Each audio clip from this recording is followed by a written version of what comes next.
Carlton Cummins from Aceleron, who is going to tell us specifically about the battery recycling initiative that his company is active with. And so before I hand over to Carlton, I would like to give a few words of introduction. So Carlton really comes with an amazing experience in battery engineering. He's spent the last more than 10 years focusing on this. And again, as several other speakers who have joined us today, he's like an entrepreneur by heart, really focusing on solutions to global energy and waste challenges. And he's been recognized several times internationally for his work and his dedication. You see a few mentions there. He was listed in the Forbes 30 under 30. He's been recognized by Shell 2 times as well for Global Innovation and Entrepreneur of the Year. So we have a really passionate person with us today who is going to be telling us a little bit about what can be done exactly with regards to recycling of batteries and what can be done in Africa as well.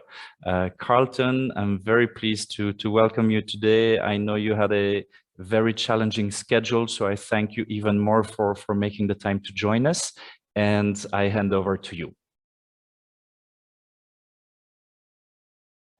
Yeah, just first checking that my audio is okay. I'm at an exhibition. I just kind of sat in one of the corner, they call them nooks, where you can sit in and have conversations with people, but I'm supporting our team at an event in London.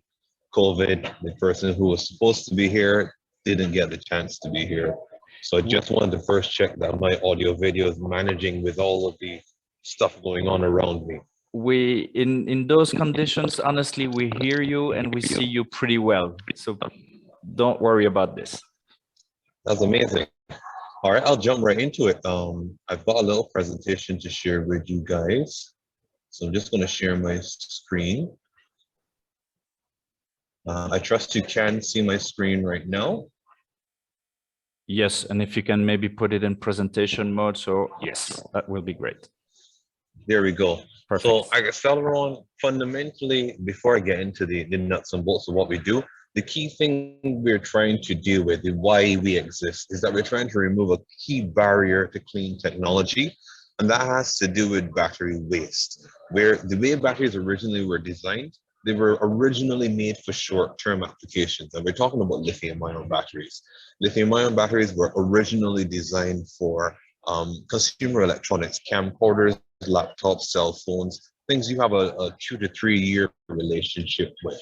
So the challenge with scaling up the use of lithium-ion batteries to power things like businesses and homes, which have a much longer term relationship, you know, you'll own a home or a business compound for upwards of 10 years, is that the waste that would be accumulated over the time from usage and disposal of conventional lithium-ion batteries, you would have a lot of problems with that.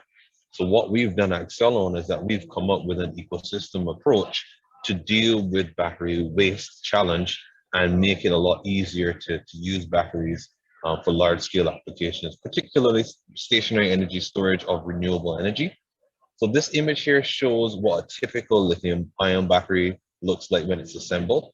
And it uses a lot of permanent assembly methods. They weld, solder, and glue a lot of things together, which makes it very difficult to disassemble the battery for recycling, but it also makes it really difficult to do any repairs when something goes wrong. Typically in the battery, it's not the entire battery that tends to fail, it's usually a key component that fails. And because of the way it was assembled, where everything was fastened together with welding or glue, it makes it very difficult to do any repair. As a result, you actually don't extract the full value of the product before it reaches the end of life, and you end up with a waste problem far sooner than you need to have. So what we've done at Aceleron is that we've taken a circular economy approach to batteries. So batteries that are designed for initial manufacturing, of course, production, they're designed for use in stationary energy storage, but they're also designed for repair, reuse, as well as upgrade and recycling. And how have we done that is that we've designed our own battery pack. It looks very different to the market, but it had the same footprint as a 12-volt, 100 amp hour lead acid battery, so it fits the same size, but we've redesigned it to work with lithium, and we've also redesigned how it's assembled. So it's assembled using compression as opposed to welding. And what that simply means is that it can be completely disassembled by removing a couple fasteners. Because it's really easy to disassemble, it means it's also really easy to repair. And because it's really easy to repair, what we've done is that when we sell these products around the world, we use distributors to have the relationships with the customers. I recall a couple of the guys speaking about this, empowering the village and the communities to do the work. So we work with the distributors and we empower them with the ability to repair the products in country. Globalize supply chain to make the products, but we localize the support by first designing a product that is very easy to disassemble, very easy to assemble, which makes it really easy to repair, and at some point also very easy to recycle, because you can take it apart, send the plastics in the direction for plastics recycling, send the metals in the direction for metals, and send the cells, the individual lithium cells, for recycling instead of sending it as one large monolith for recycling. So that's the fundamental technology thing that we've done. And the way this has become useful in practice for people, because the technology isn't useful unless you can really change lives for people, is that we've been able to make a series of products. So we have a standalone battery in the top left we call the Essential battery. We have a home energy storage product based on our Essential battery solution. So it's a cabinet with a set of modular batteries that you can easily repair, upgrade, and maintain. We have the Omega, and we also have what's called the EcoStore, which is a unique product that we make specifically in Africa right now, and I'll touch on that. The main USP of these products is that we make batteries that are modular, that can be serviced in country, and because they can be serviced in country, it reduces the waste because you can extend the life of the battery as long as possible, but it also empowers local entrepreneurs and businessmen with a larger part of the supply chain. It's a bit like a car dealership model. You don't call Toyota manufacturing when you have a problem with the car. You have a local dealership or a local mechanic that has the ability, the equipment, the training to do the maintenance in country. This is part of the reason why Toyota is actually very successful in the African market. They've really invested in the ecosystem to support their products. Now, where do our products actually go? So this is just a snapshot as to where we've actually placed products in the African space right now. So e-mobility is a really exciting space, and we've actually been deploying our batteries to be used for e-tuk-tuks in some markets. The modularity of our batteries lends itself to battery swapping. It also works really well for battery swapping because the person that owns the batteries is less worried about the batteries becoming dead assets because they know they can repair those batteries, or there's a service hub somewhere nearby that can repair those batteries. Similarly, we've also used the batteries for e-mobility on the water, where fishing boats running on electric propulsion is becoming a lot more popular. Needless to say, batteries that can be serviced and maintained in country is attractive because you can really build out the ecosystem and make sure you can localize the support a lot more for businesses that rely on those batteries to provide services. Fundamentally, we find that our serviceable battery proposition, which is the core of our proposition, and the key barrier we're trying to do by reducing the waste, is valuable in applications where the battery delivers long-term services. So, if you're using the battery to power homes and businesses, solar panels have a 20-year lifespan. You're going to be in that house for at least 10 years. So you want a battery that you can service and support to extend the longevity of the product. Similarly, vehicles used to deliver a service, they have very high cycle rates for batteries. So batteries that you don't need to dispose of every time they deplete, but you can actually service and maintain them in country. That has a lot of value within that business model as well. So we make serviceable batteries for service models, fundamentally. And this just gives a snapshot to show what's going on here. Now, where it gets really interesting is the whole element of localizing the support.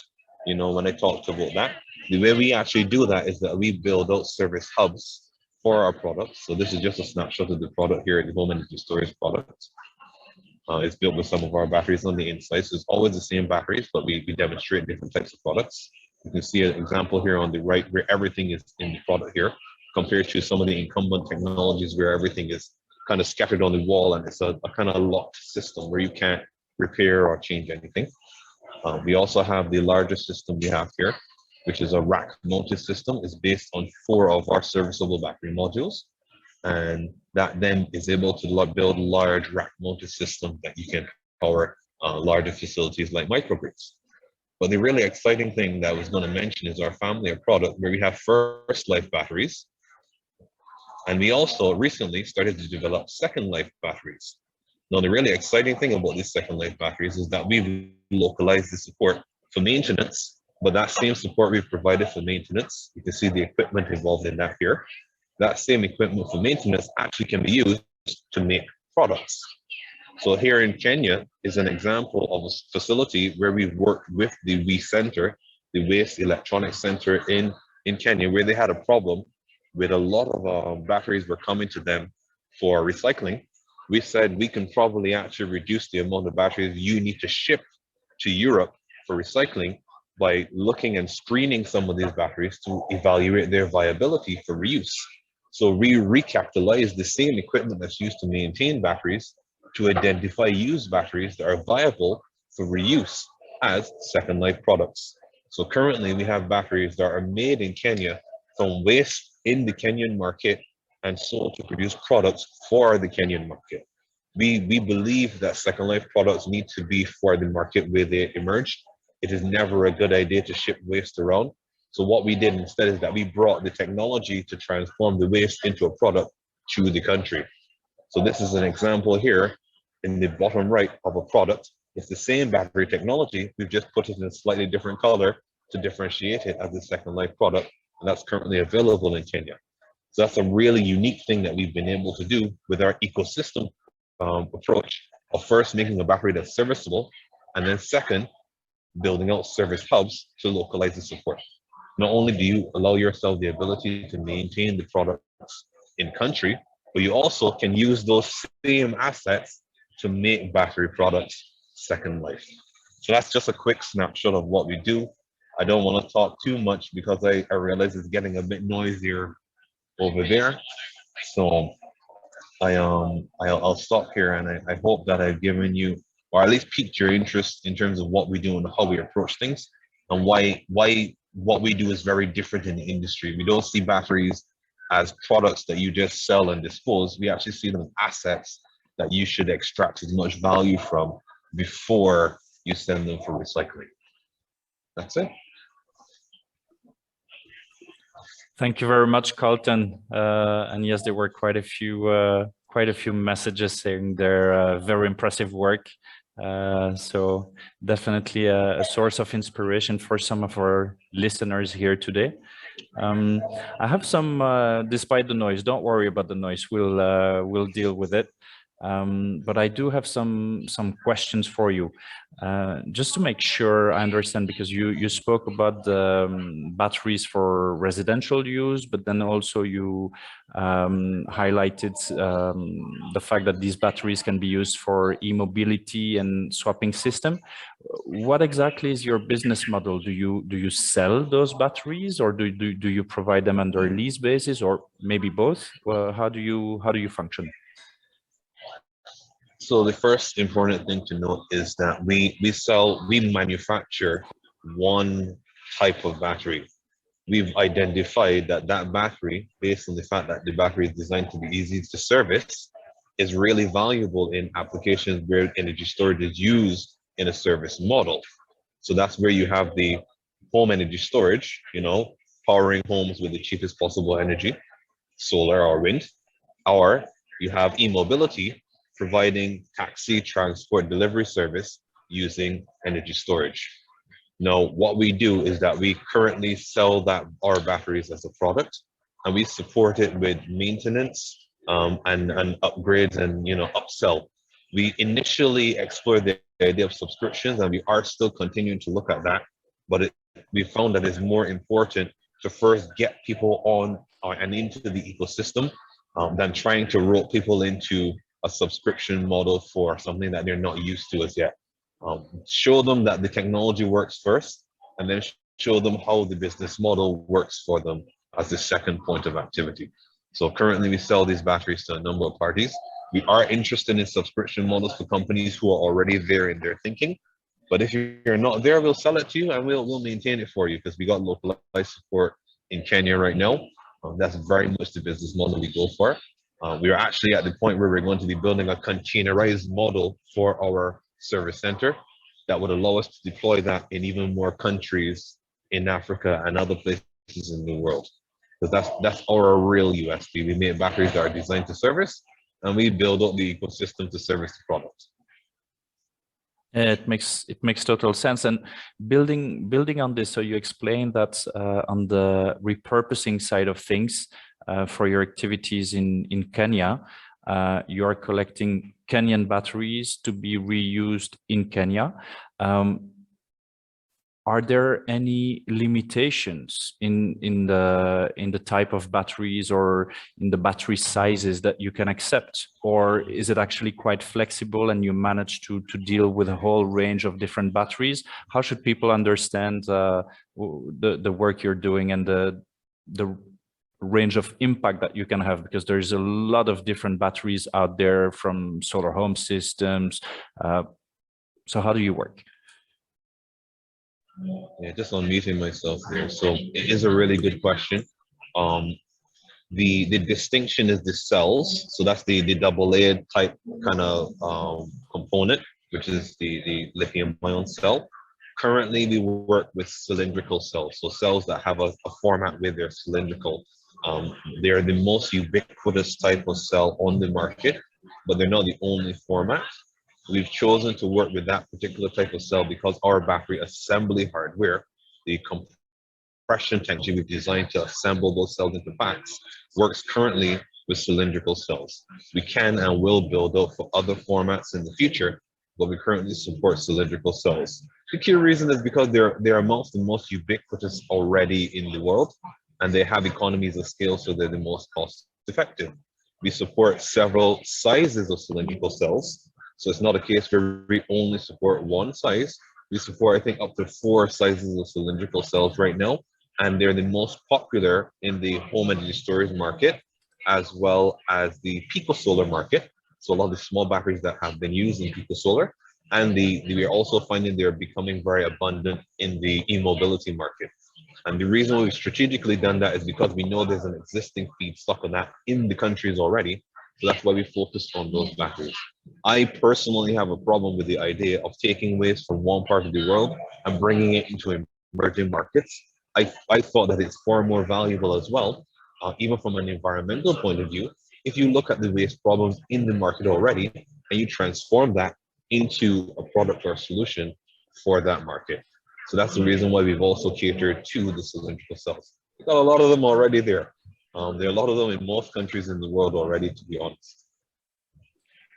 And maybe a naive question for me, but since you are able to work with a wide range of battery cells, would it not have been simpler to recycle batteries for pico-solar or solar home systems into new repurposed batteries for the same kind of applications? Or was there maybe some kind of limitation? So it's a good question, and we are doing that. So in the presentation I showed you, a large amount of those cells in Kenya actually came to the electronic waste center from the pico-solar market. The pico-solar market is actually amongst the most responsible in Kenya. So they do work with electronic waste centers to make sure their waste goes in the right direction. But we found a way to mitigate or reduce the amount of cells that needed to be sent for recycling, which is fundamentally crushing the cells and taking out the raw materials. We found a way to identify some cells that actually have a bit of value that could still be reused as cells. And we take those cells, we test those cells, we then bundle them into a pack and sell them into the market again as a new battery pack of a larger size, actually. So oftentimes the battery packs that come to us are around 12 volts, 20 amp hours. We get thousands of those. We test them as individual cells. We group the cells that work well together into our battery assembly technology, and then we make a 12 volt, 90 amp hour battery pack, which is enough to power a home with a reasonable amount of appliances in it. We make 24-volt batteries as well from that, around 40 amp hours, and a 48-volt battery as well, around, I think, 20 amp hours from those used cells already. The beauty of our product as well is that if we sell a first life product, we can take our product back and reuse the cells for our own products, because the technology doesn't actually care if the cells are new or used. All it cares about is that it fits in the hardware and the cells are electrochemically matched. And that's the equipment that we provide to do the matching and the grading. You would have seen a few of those in the pictures where the guys were kind of looking at a computer with a array of cells in a machine. The machine does that work for us. We leverage the guys in country. We train them with how to do the doing on that. There's no reason why we need to take control of everything. So we empower local entrepreneurs to do some of that work. Our job is to build a technology platform to enable. In our previous discussions today and the days before during this conference, several times two topics were being brought up. Challenges in the supply chain. It's not so easy to get your hands on batteries nowadays, and also the recycling aspect and the supply chain of recycling, getting enough feedstock to recycle and give a second life to batteries. How is your situation? Are you currently just limited in terms of raw material that you are getting, or on the contrary, you've been able to set up a system and you have enough production facilities? I mean, this is leading to a question which is coming up, like from the audience, like how can people listening get their hands on your batteries? Yeah, in terms of the challenge when it comes to raw material, if you start from the beginning, getting your hands on batteries, brand new batteries, let's say, right now is a challenge because there's such a high demand for lithium-ion batteries. We are affected by that as well, if I'm very honest, simply because we don't make the cells. And that was a strategic decision by us not to make the cells. Part of the reason for that strategic decision is that we're agnostic when it comes to chemistry and technology. So as new chemistries come about, let's say sodium-ion or lithium sulfur, we can adopt those new technologies in our pack. And we see that as part of the ability to adjust with the throes of supply chain, because we can change chemistry very quickly. The reason is really simple. They usually pack the chemistry in the same cylindrical or same physical cell format. That's most common. You wouldn't spend all of your time innovating on a new chemistry and then innovate a new way to package it as well. That's kind of doubling down a bit extreme. So the industry typically will use existing packaging methods, existing cell sizes, to fill that cell or canister with new chemistry. So we focus on pack technology for those canisters to turn them into packs. So that's how we're dealing with it with First Life. We're just trying to be as open and wide as possible to any new technologies that come down the pipe, and many suppliers as well. So we're not wedded to any brand of cells when it comes to making new cells. We test them to make sure they work the way we need to, and we keep it moving. Our supply changes a lot. It's scary, but that's just the reality right now. If you want to keep a healthy volume delivery, you need to have, triple and quadruple sourcing at this point. Now, how this is dealt with on the other hand, when it comes to used cells, what we've done is we've strategically focused on the cylindrical cells that are most abundant in the pico-solar market, because they're actually the market that brought the abundance of lithium iron phosphate cells, particularly lithium iron phosphate cells, into the African space in the first place. So that's how we've been able to have a good feedstock at this stage. We actually envisage a place where we will actually be the largest feedstock for our used market, where we take our batteries back, we repurpose them, reuse them, and redistribute them. And we're happy with that as well, because our key objective is always to extract as much value from the cells before they're recycled. So if it comes from us or it comes from somewhere else, we're pretty happy with that. But currently we have a feedstock which is healthy enough for small to medium volume, based on the fact that we've targeted the cells that are already most abundant in the African market. If you want to get in contact with us about cells, about battery packs, you can reach out to us via our website, Also, we have our team in Africa. They do have their own um, company name because we really like to empower our teams as much as possible. So I think it's called Accelerate Africa. I didn't choose the name. That's what they wanted to do. It's fine. You can reach out to them directly as well. I can provide some contacts if anyone wants to help with that. You can also reach out to me on my handles. You can, I think LinkedIn. It's under my name, Carlton Cummins.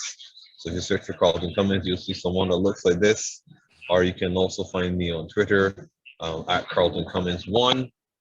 You can reach out to me there as well. The way the world works these days, everything's pretty direct, for better or for worse. I'm sure many people will find you. I have one last question for you. Short question, but difficult question. Question coming from Tony. How much is it? How much is it per kilowatt hour or per kilowatt?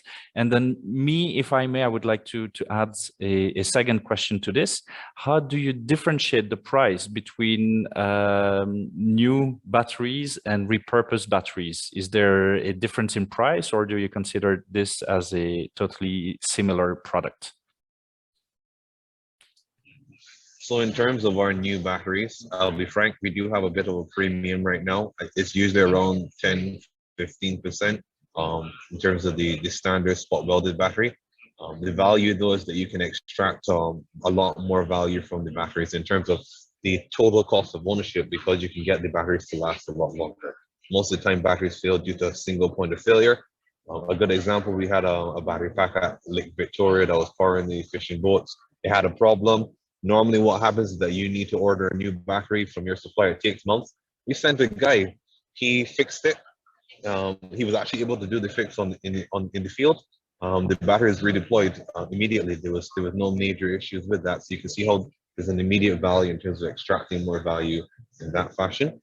So you get a longer service life from our batteries, even though you pay a 10 or 15% premium. Our second life batteries, normally they are I wouldn't say half the price because they hit me with a stick for saying that, but they are significantly cheaper than a first life product. We also indicate the amount of cycles, so the lifespan of the product. So you can match that product with the service life you actually need. So we're pretty upfront. The capacity is going to be a little less than the new battery. So our new batteries are usually around 12 volts, 115 amp hour. A second life battery will probably be around 12 volts, 90 amp hour. Guess what? A lot of people are pretty happy with 90 amp hours. We indicate the amount of cycle life you'll get with the battery. So we're usually pretty upfront. It's still double the lifespan you'd get from a brand new lead acid battery. And it's competitively priced to compete with the lead acid market as opposed to lithium, really.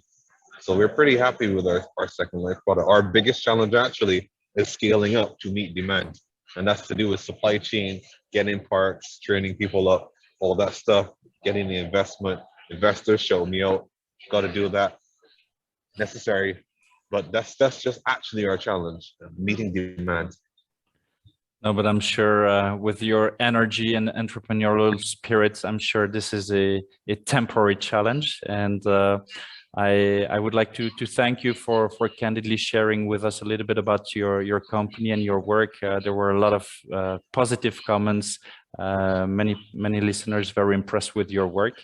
And so I thank you once again for joining us today. And